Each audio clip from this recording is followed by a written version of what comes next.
I think the worry is, from a consumer perspective, that we're not getting the basics right.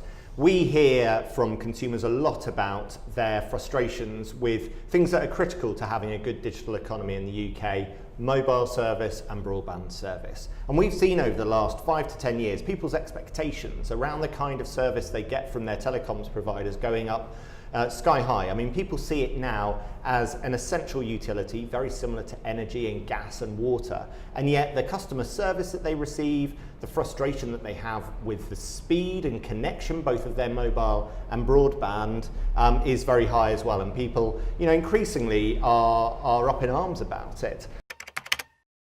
There is a real worry about whether the basics in the UK are keeping pace with consumer expectations, and also whether these companies are properly set up to deal with the complaints, the issues that people have. Because again, when people go to their telecoms company and complain about faults, often we find that they can be left hanging around for days or weeks. And that's very frustrating when people need these kind of services, often to run businesses at home or to work part-time, and when it's so critical to other elements of family life. I mean, you think about the way that increasingly we expect our children to be using the internet and being online to be able to do their homework. So a lot more needs to be done on the basics.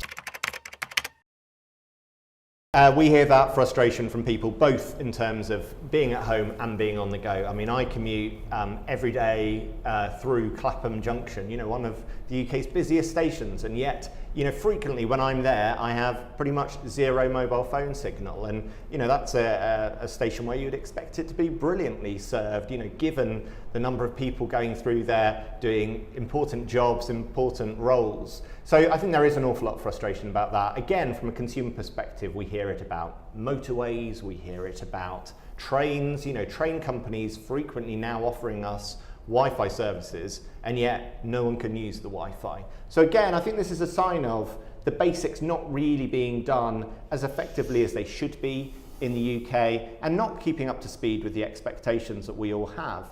And when you look often at the experience between what we have in the UK and other countries globally, frequently it looks like we're way down the league table, whether it's 3G or 4G speeds, or indeed broadband speeds. And despite the fact that the government is doing a lot to try and invest in all of these things, I don't think it's keeping pace with where consumers are at.